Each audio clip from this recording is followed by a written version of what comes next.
starting the school.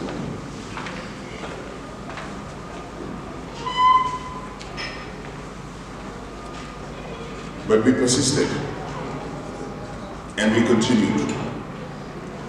They sent people to come to the classroom to disturb the process of teaching people how to memorize the Quran within the mosque.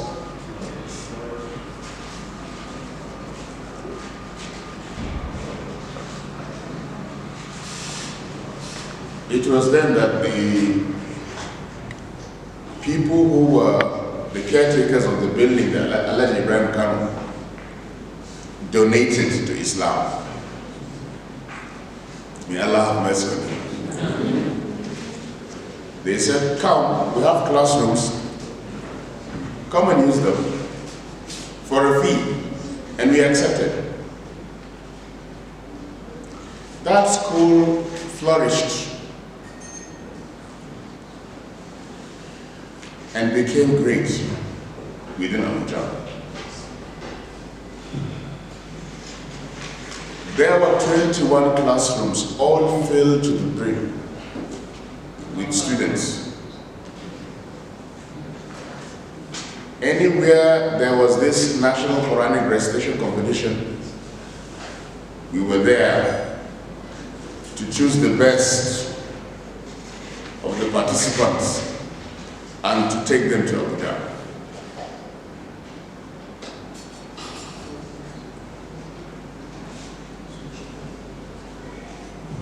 Now, when we now observe that during holidays,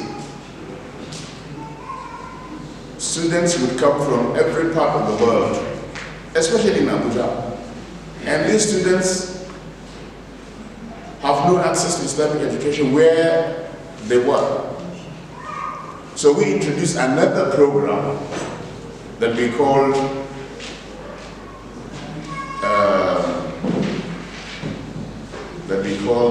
vocational training or vocational course within the school, outside the normal Tahfiz session or department or section. That was exclusively for the holidays. And fresh registration will be done, fresh payment will be made, and we will engage the students during their holidays. And I think then even the children of the then Vice President Ustaz Abubakar were in that school. Whenever they came from wherever they were in the school. So that was additional exposure to ministers, to people at the State House and so on, who had wards in the school. So when everything reached the peak, suddenly the caretakers of the building that Al-Hajj Ibrahim Khan donated said they wanted to start their own school. And that is the Esteem International School in Abuja. So what do we do? Your Boko would start from morning to maybe around Zuhr time or 2. The Tahfiz would be from 4 to 6. Why don't we continue and still use the same set of classrooms? If you like, you would now raise the standard of those classrooms. Then we can pay additional money from what we were paying so that you can accommodate us. They said, no, we just have to look for another place. When we started, that place was completely unknown. Before we left, everybody knew where that school was.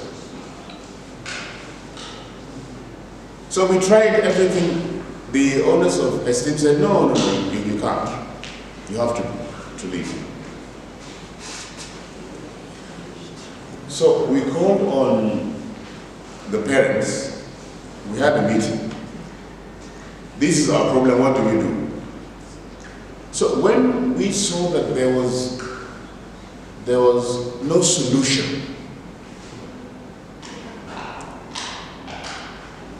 we had to close the Tahfiz al-Quran in Abuja. Of course, alhamdulillah, after that, many Tahfiz al-Quran schools sprang in Abuja. May Allah give us the reward of being the pioneers.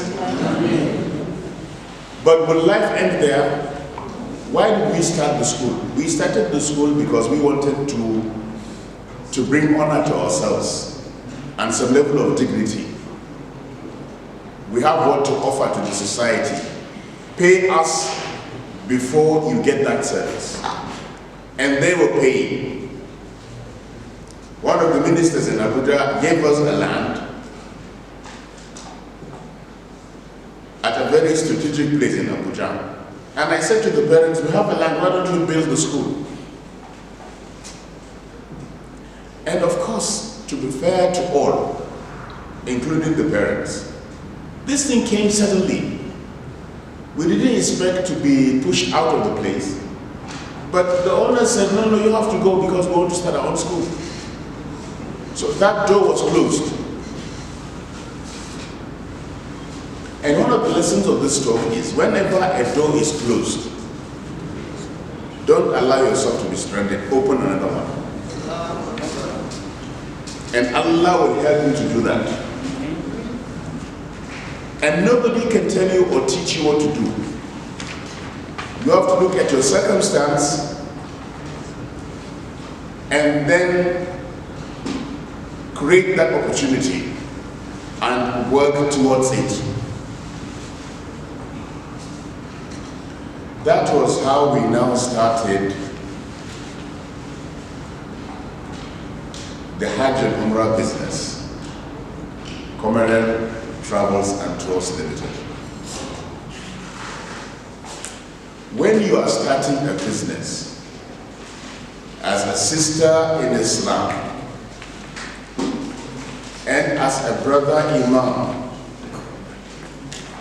keep it at the back of your mind that people always relegate you to the background. To them, the Imam or the Muslim sister in hijab does not know anything about life. They are dull, unintelligent people who don't know quality things.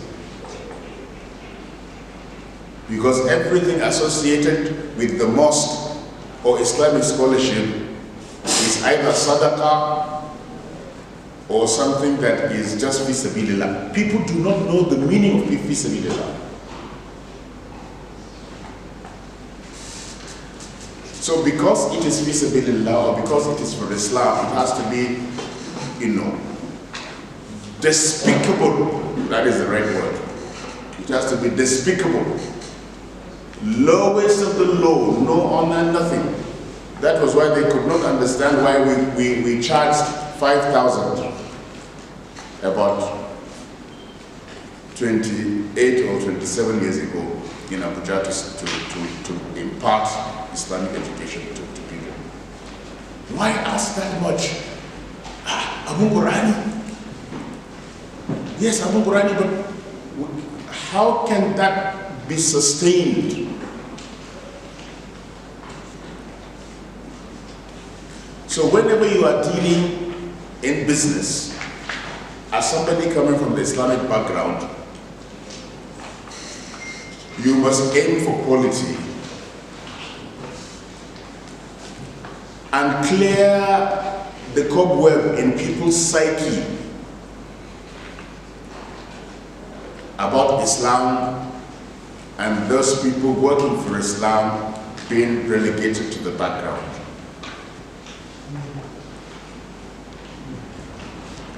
When we started Commercial Travels and Tours Limited for Hajj and Umrah operations, from Tahfiz al-Quran to Commercial Travels, we did the unthinkable. We said we will not serve the poor. We will serve only people of means. If you are looking for cheap service, do not come to Cameroon. From day one, we had not a single pilgrim. And coming from Islamic background.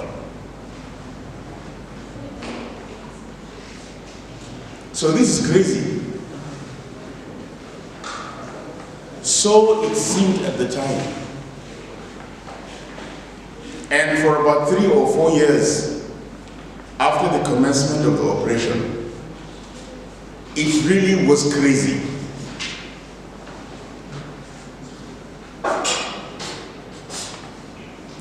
Investors, directors came. They came with their money.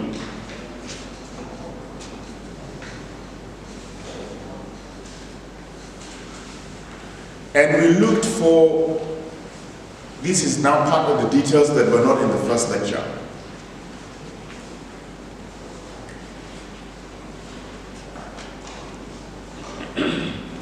We looked for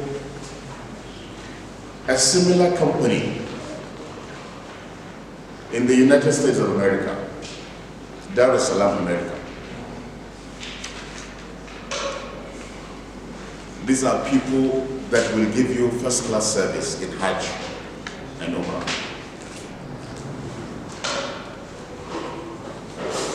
We went to the embassy to get visas after speaking with the people there. And our account did not merit any respect from the American embassy.